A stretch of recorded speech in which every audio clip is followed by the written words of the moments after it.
സംസ്ഥാന ബജറ്റിൽ സപ്ലൈകോയെ അവഗണിച്ചതിൽ ധനമന്ത്രിയുമായി ചർച്ച നടത്തുമെന്ന് ഭക്ഷ്യമന്ത്രി GR അനിൽ. മുന്നണിക്കകത്തും മന്ത്രിസഭയിലും എല്ലാം വിഷയം സംസാരിക്കും. അനുകൂല നടപടി ഉണ്ടാകുമെന്നാണ് പ്രതീക്ഷയെന്നും GR അനിൽ പറഞ്ഞു. പ്രതീക്ഷിച്ച വിഹിതം കിട്ടാത്തതിനാൽ വരുമാനം കുറഞ്ഞ ഔട്ട്ലെറ്റുകൾ അടച്ചുപൂട്ടാൻ ഒരുങ്ങുകയാണ് സപ്ലൈകോ. ഓരോ വകുപ്പിൻ്റെയും പ്രവർത്തനങ്ങളെ സംബന്ധിച്ചും അതിൻ്റെ ആവശ്യങ്ങളെ സംബന്ധിച്ചും ബന്ധപ്പെട്ട മന്ത്രിമാർ തമ്മിലും ശ്രദ്ധയിൽപ്പെടുത്തുന്ന ഒരു രീതി നമുക്കുണ്ടല്ലോ.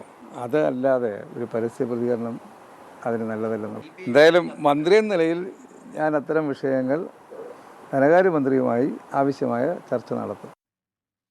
അച്യുതൻ ഡൽഹിയിൽ നിന്ന് കൂടുതൽ വിവരങ്ങളുമായി ചേരുന്നു. അച്യുതൻ, എന്താണ് ഭക്ഷ്യമന്ത്രി പറഞ്ഞത്? വേണു, ഈ ബജറ്റിലടക്കം ഈ ഭക്ഷ്യ മേഖലയുമായി ബന്ധപ്പെട്ടിട്ട് കൂടുതൽ കാര്യങ്ങൾ പ്രഖ്യാപനങ്ങൾ ഉണ്ടാകാത്തതുമായിരുന്നു മന്ത്രി GR അനിലിന്റെ പ്രതികരണം. അതിൽ പൊതുവെ ചൂണ്ടിക്കാട്ടിയത് അത്തരം കാര്യങ്ങൾ അത് ധനമന്ത്രിയുമായി സംസാരിക്കുമെന്നുള്ളതാണ്. കൃത്യമായ ആശയവിനിമയം നടത്തും. എന്നാൽ ഇതിൽ അവഗണന നേരിട്ടോ എന്നുള്ള ഒരു ചോദ്യത്തിൽ അദ്ദേഹം പറഞ്ഞത് അതൊരിക്കലും പരസ്യമായി പ്രതികരിക്കുവാൻ കഴിയില്ല അത്തരം കാര്യങ്ങളെല്ലാം പരിശോധിച്ചുകൊണ്ട് തന്നെ ധനമന്ത്രിയുമായി ഇത് കൂടിയാലോചിക്കും. തുടർന്ന് മറ്റ് കാര്യങ്ങളിലേക്ക് കൂടി കടക്കുമെന്നുള്ളതാണ്. മുന്നണിക്കകത്ത് മന്ത്രിസഭയിലും എല്ലാ വിഷയങ്ങളും സംസാരിക്കും. ജനങ്ങളോടൊപ്പം ചേർന്ന് നിൽക്കുന്ന ഒരു സർക്കാരാണ്. അതുകൊണ്ട് തന്നെ വലിയ അത്തരം പ്രതിസന്ധികളൊന്നും ഇല്ല എന്ന് ചൂണ്ടിക്കാട്ടുന്നുണ്ട്. എന്തായാലും ഇന്ന് ഭക്ഷ്യമന്ത്രി പീയൂഷ് ഗോയലുമായി കൂടിക്കാഴ്ച നടത്തുന്നുണ്ട്. അതിനായാണ് അദ്ദേഹം ഇന്ന് തന്നെ ഡൽഹിയിലേക്ക് എത്തിയിരിക്കുന്നത്. പല കാര്യങ്ങൾ ഉയർത്തിക്കൊണ്ടായിരിക്കും കൂടിക്കാഴ്ച നടക്കുക. ഒപ്പം തന്നെ ഈ സപ്ലൈകോ കുറേയേറെ പ്രശ്നങ്ങളും പ്രയാസങ്ങളും നേരിടുന്ന ഒരു ഘട്ടമാണെന്ന് കൂടി അദ്ദേഹം ചൂണ്ടിക്കാട്ടിയിട്ടുണ്ട്. അതനുസരിച്ച് ജനങ്ങൾ ആഗ്രഹിക്കുന്ന തരത്തിലേക്ക് പല മാറ്റങ്ങൾ വരുത്തേണ്ടതുണ്ട്.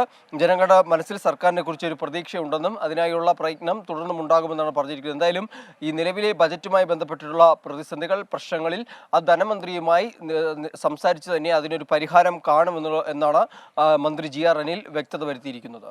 അച്യുതൻ, അരിവില കൂടാനുള്ള സാധ്യതയുണ്ടെന്ന സൂചനയും ഭക്ഷ്യമന്ത്രി നൽകിയത് ഏത് സന്ദർഭത്തിലാണ്?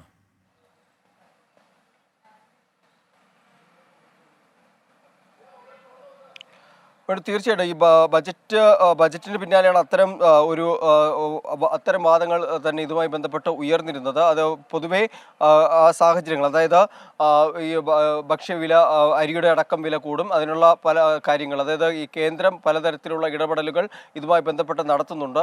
അപ്പോൾ അത്തരം ഇടപെടലുകൾ അതിന് വേണ്ടിയിട്ടാണ്, അത് പരിഹരിക്കുന്നതിന് വേണ്ടിയിട്ടാണ് നിലവിൽ ഈ കൂടിക്കാഴ്ചയ്ക്ക് വിളിച്ചിരിക്കുന്നത്. അതായത് പൊതുവെ ഈ ഫെബ്രുവരി, മാർച്ച്, ഏപ്രിൽ മാസങ്ങളിൽ ഉത്സവങ്ങൾ നടക്കുന്നതിനാൽ തന്നെ അരിയുടെ ഉപയോഗം കൂടുതലാണ്.